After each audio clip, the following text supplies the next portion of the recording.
that per the Open Meetings Act, the board discloses that it adjourned its virtual open meeting on January 11th, 2023 to enter into an administrative session at approximately 3:08 p.m. All board members were present and members discussed administrative matters, including complaints at that time. Likewise, the board may need to close some or all of this meeting today to preserve the confidentiality mandated by the Ethics Code or as otherwise authorized by State Open Meetings Act. Upon adjournment, the board, after the adjournment of the open session, the board may reconvene for an administrative session to discuss non-public administrative functions of the board. Thank you for that. Meeting's called to order. And as far as time goes, is anybody pressed for time this morning? Members, no. Your schedules. Okay. It's with, go ahead. We do have Councilmember Cohen on the line, and I do know that he has a hard stop at 11, just so you're aware. All right, let's see. And that would be the old business? Yeah. Okay. Yes. Yeah, we'll make sure we get to that quickly. Thank you. Before we do that, I want to express my regrets that I received a letter, an email, as did our other members and staff, from Donna Davis, who served ably with us, with me prior to being chairman of the board here. She has resigned, and so she is not, unfortunately, part of the board as it is right now. And obviously, we thank her so much. She provides so much input, came from corporate ethics, culture, and career, and really wonderful person. And we're going to miss her here on the board. So after saying all of that, I want to make a motion to approve the written minutes of January 11th. The members had an opportunity to Second. All right, we'll go ahead and vote on the approval of written minutes of January 11th. Signify by saying aye. Aye. Aye. All right, the minutes are approved. Mara and Chris, would you like to hold your officers' updates until we?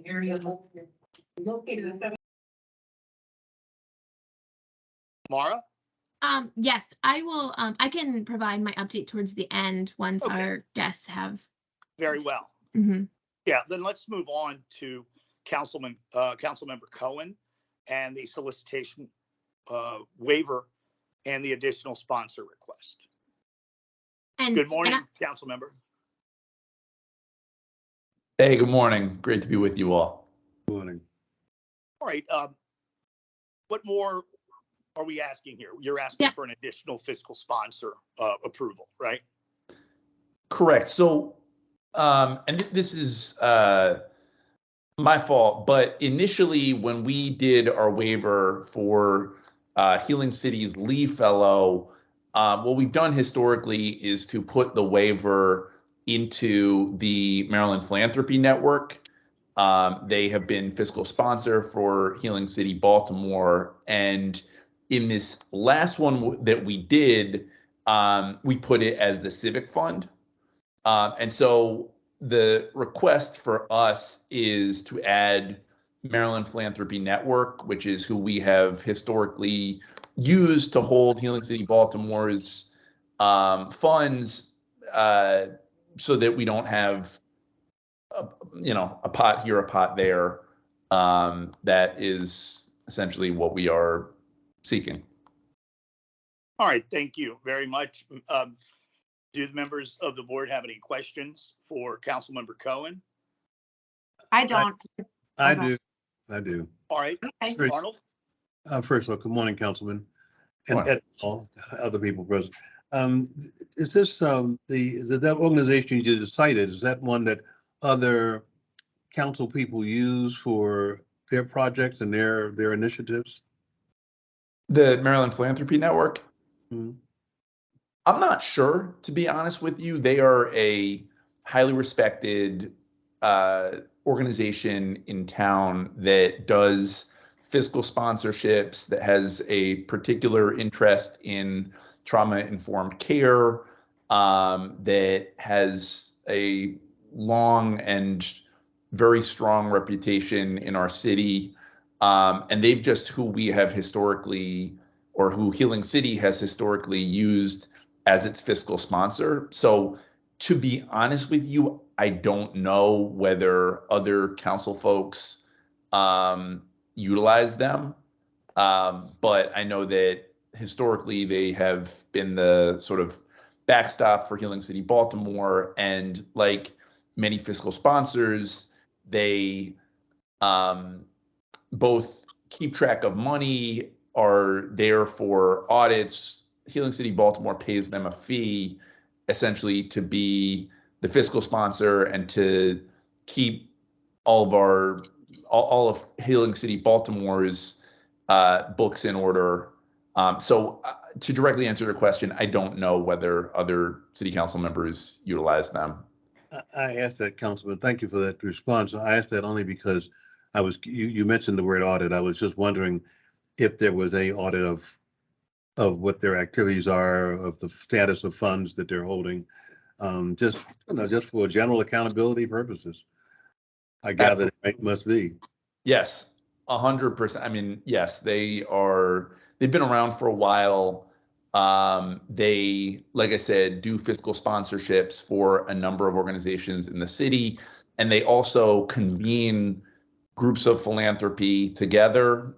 They're really, in my mind, one of our premier sort of philanthropic bodies that does both fiscal sponsorship, but that also really is like forward thinking about the field and about where we as a city are and how to be effective in philanthropy. You all probably know there have been a lot of challenges in fairly recent memory with Strong City Baltimore and just some of the real challenges that they had on the fiscal sponsorship side. And unfortunately, that cost a lot, particularly for some smaller organizations. And so for us, working with MPN has been great for Healing City Baltimore, because it just gives a sense of assurance that they are effectively managing the money. And so, yes, I know that they're 990, all of their books are in order, and that they do this for a number of organizations. I just don't know, truthfully, whether they do it for other council waiver requests, but I know they do it for any number of organizations in Baltimore. Thank you, sir. Appreciate that feedback. That's reassuring. Thank you.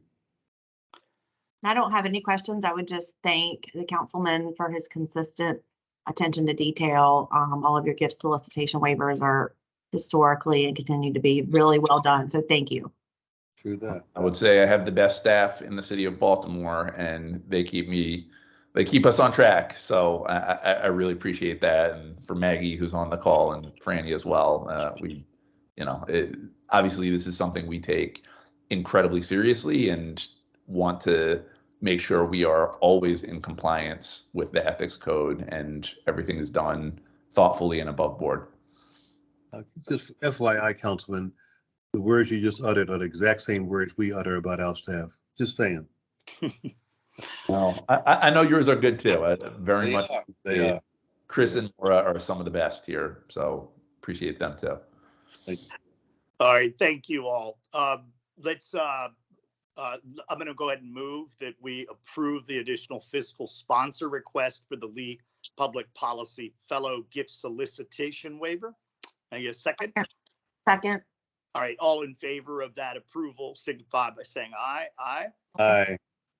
All right, it's approved. Thank you again, council member. Thank you, Councilman.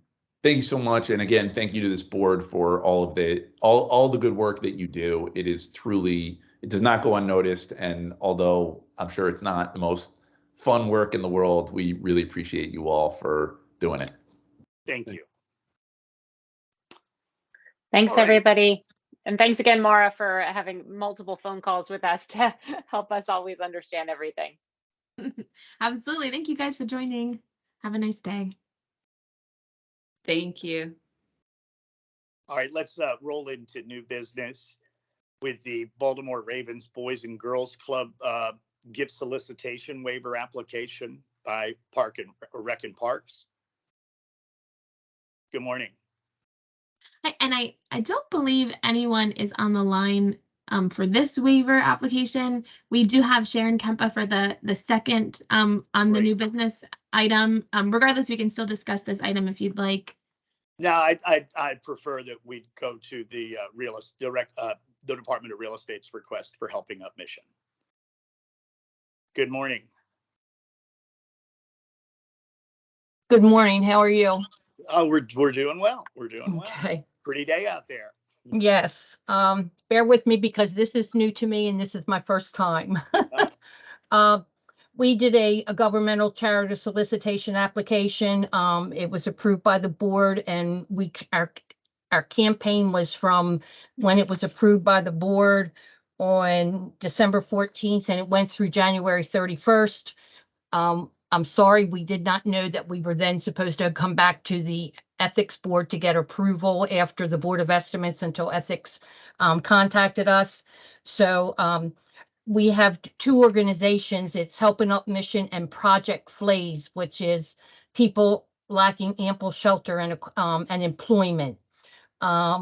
We did our collections, but we haven't given them out. We were waiting to make sure that we got approval from the ethics that we could give them out. So we basically collected toiletries and some clothing and school supplies, and they would be both divided between both organizations.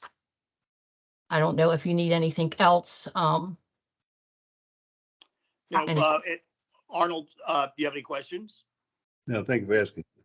I will, if I can, I'll add one point here. What's interesting about this waiver application is it's a workplace campaign. So if I understand correctly, and Ms. Kempa, you can correct me, you were soliciting donations amongst the comptroller's office.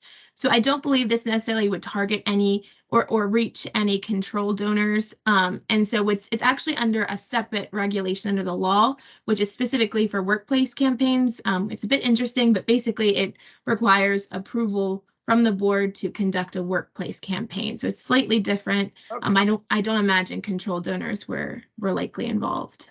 No, this was all employees. It just went to all the agencies that are under the comptroller's office, under the comptroller, and it was all employees that made contributions of any of the items that they wanted. Nice. Yeah, I don't have any concerns with this. My only concern is that we go ahead and approve it quickly so that you can get these items distributed ASAP. Absolutely. Right. Next time we'll know better.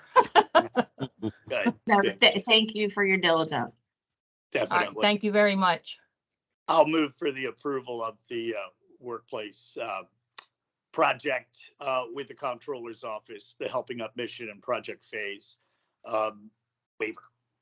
Second. Can I have a second? Second. All right. All in favor of the approving the waiver signify by saying aye. Aye. Aye. All right. That's passed. Thank you so much for being here. Okay. Thank you for having me. Have a great day. You too. All right. We'll go ahead. Might as well go ahead and hear about the Ravens Boys and Girls Club waiver at this time. Sure, I can provide a little bit of context. I don't believe anyone from the Department of Recreation and Parks is on the line, but basically this Department of Recreation and Parks has a partnership with the Boys and Girls Club, the Baltimore Ravens Boys and Girls Club, and they'd like to solicit donations to renovate I believe it's called the Hilton Recreation Center. This is, I believe they have an MOU or a formal agreement with the Boys and Girls Club. And so as part of that agreement, they'd like to solicit donations, broad solicitation efforts to support this renovation. So any solicitations on behalf of the Boys and Girls Club or or conducted by the Boys and Girls Club or conducted by Recreation and Parks would be disclosed to the Ethics Board. And that's all the information I was provided. I feel like it's pretty clear in the application. Do you all have any questions? I have no questions. No Well questions. done. Very well. I'll move that we approve the waiver for the Department of Recreation and Parks for the Baltimore Ravens Boys and Girls Club. Do I have a second? Second. Right, all in favor, say aye. Aye. Aye. Okay, it's approved. All right, time for our ethics officers updates. Welcome back, Chris. Thank you very much. I'm very glad to be back at work. From the director's point of view, I believe most of my items would be appropriate for the administrative side of this hearing. And so I see we have a member of the press among us. I don't know if we can maybe say a couple of words from the chairman of the board regarding the outcome of the judicial review, but otherwise that would be the purview of the administrative hearing. Yes, may I interrupt and just say that until the board convenes, I would prefer, I mean, I defer to you, Chairman Fogelman, but I would prefer that we discuss first, only because we haven't had a chance to convene. But again, defer to you. Yeah, I accept that, certainly. You know, and obviously a statement's already been made to the media after the ruling in circuit court this week. So all we want to add to that is this is long process. This ethics board works well together. The staff works well together.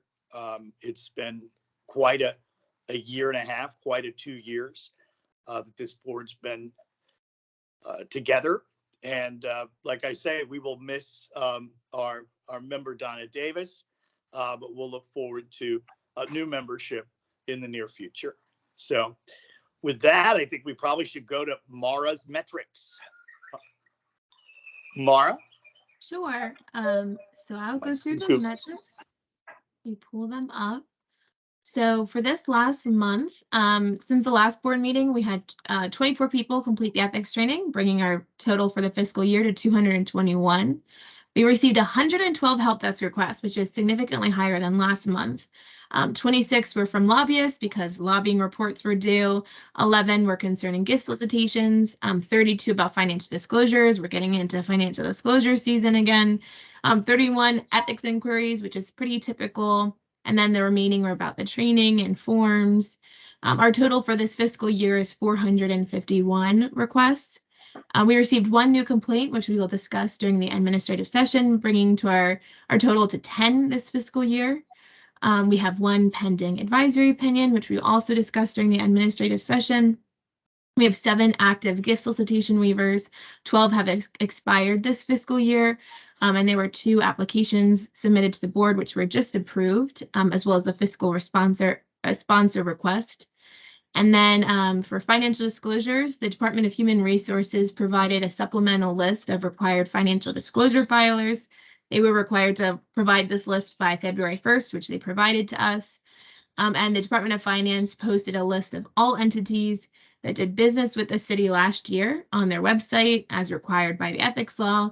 So we are in compliance with all of the requirements for financial disclosure statements so far. The deadline would be May 1st. It's technically April 30th, a Sunday, but so it'll be May 1st.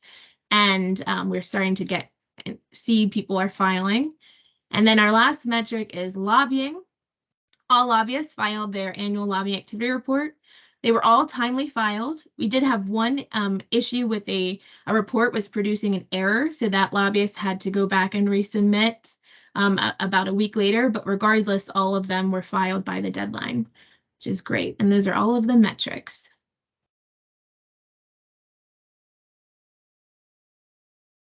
Good job. Great work, Mara, honestly. Yep. You know, they want to double down on activity. I'm confident you guys can do it diligently. So thank you. Oh, now you're muted. All right, thank you. And those are all the metrics. Thanks again. All right, I don't see any other business on our public agenda for today. Am I mistaken? Well, I have one item to mention. If it's, you did a great job in stating it, but I want to acknowledge that our colleague Donna Davis did a superb job in bringing into play her multi-year insights in the realm of ethics, and it was very helpful because she buttressed what we were doing with even deeper levels of experience from the private industry sector. I think that the several mentions of the board in recent times, and in terms of the press and on TV, show that we are doing the best we can to carry out the board's mandate and the mission. But we are a shrinking board, and we really do hope that public officials who have the power to do so will restore full board membership strength. So I just wanted to say that, and with the hope that someone will hear it and be moved by it. Thank you. Melody? I would just second those comments in every way, Arnold, and I would just add, just for the record, that Donna's departure was only due to a relocation and not, I don't believe, because of anything else. I think if she had her way, she'd still be here. So she will be sorely missed. She brought a breadth of expertise to this board, and I agree with you wholeheartedly, Arnold, that if we're going to continue to do the work that we've been doing, we do need additional, really highly invested individuals. True that. Thank you. To which we all say, you will be missed, Miss Maryland. So Indeed. thank right. you all. That's right. All right. I'm going to move that we adjourn our public session today. Second. All in favor? Aye. Aye. Thank you all. That'll conclude the public portion of the session. Thank you.